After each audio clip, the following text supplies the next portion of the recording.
Welcome to your Morning Boost, brought to you by AWB Education. Here, we amplify knowledge, widen reach, and broaden impact in education, delivering your daily dose of professional development. This program is sponsored by Grundmeyer Leader Services, where together we are transforming education, one leader at a time. Now, get ready to amplify your day with your Morning Boost. Good morning. Welcome back to your Morning Boost, the daily dose of high-impact advice for school leaders. I'm honored again to have our guest back, Shannon Watson, founder and executive director of Majority in the Middle, joining us again this morning, as she's going to be doing all week. So, Shannon, we're glad you could be here. And to all of our listeners, a very happy Veterans Day to all of our incredible school leaders. This is a day just perfectly suited to discuss the value of mission alignment and teamwork. Let's build a little bit on yesterday's discussion of modeling civility, as today we turn our attention to the essential leadership skill of de-escalating staff polarization. It's tough. It really is. It's a tough part of the job, and we've got to move past the emotional reactions that can just distract from our school's core purpose. But today, Shannon, I'm going to give you question number 2, and I'll give you a little hint. It's going to be on de-escalating some staff techniques. Where's your kid headed after high school? We are from Carpool to College, 2 accomplished educators, college and career consultants, and parents who guide families through the entire journey, from freshman year planning to senior year success. Subscribe wherever you get your podcasts.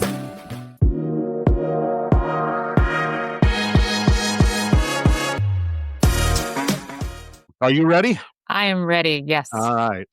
Well, here it is. So, when political discourse enters the school building and creates division amongst staff and teams, what is the best way to guide that conversation back to common ground and collaboration to ensure that our mission focus remains paramount?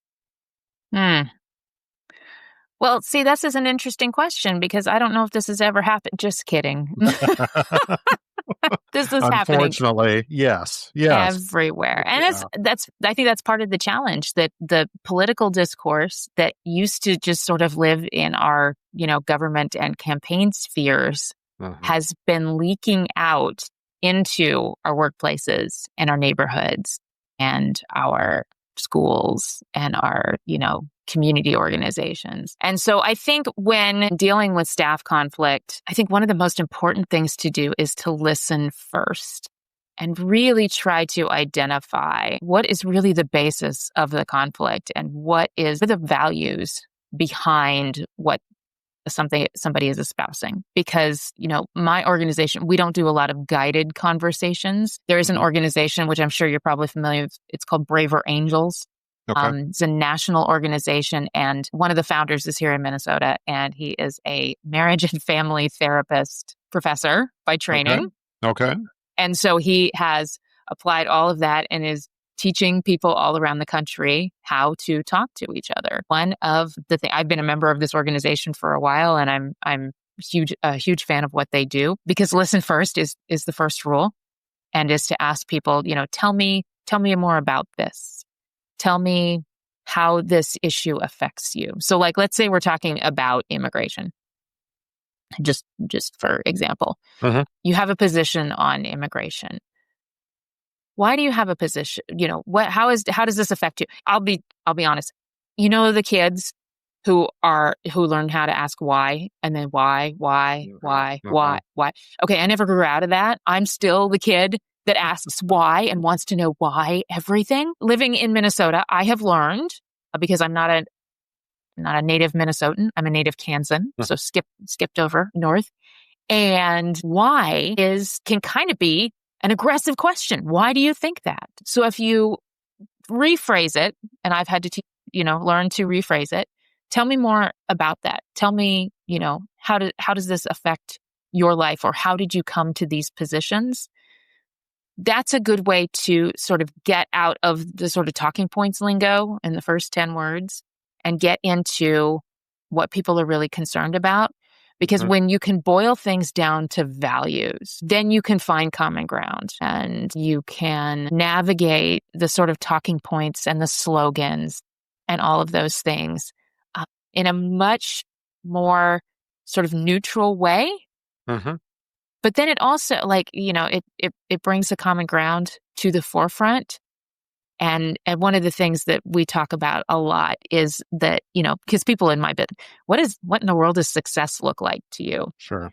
And success to me looks like when people who are in conflict, and that's either, elected officials or members of a same community organization or coworkers, when they are in conflict, they are often looking to each other. We have to win.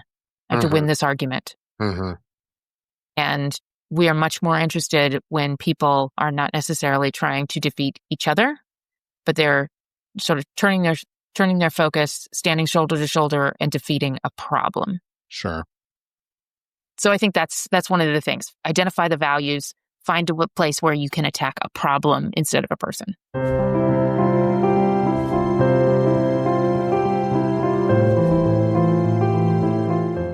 As I'm listening to you here, it makes me think, and this is common in a lot of schools. We do a lot of teaching around like the seven habits.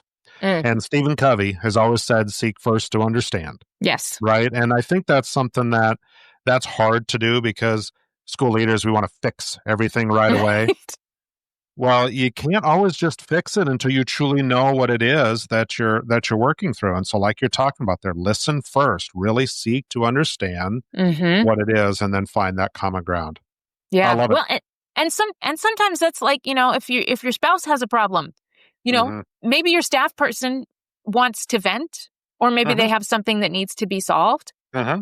So if you listen first, instead of just listening to listen to understand, instead of just listening to respond, that can set you on a good path. I love it. 2 down. This is going pretty well, Shannon. Awesome. We've got a couple more to go, but this is a great start. Great start. Well, again, thanks for joining us. Thank you for joining us, Boosters. We'll be back again on Wednesday for more from Shannon Watson. So till that time, thank you for listening. We will talk with you again tomorrow. That concludes another episode of Your Morning Boost. We hope today's daily dose of professional development helps you amplify knowledge, widen reach, and broaden impact. Your Morning Boost is an AWB education production brought to you with the generous support of Grundmeyer Leader Services. Join us again tomorrow for more. Until then, keep boosting your impact.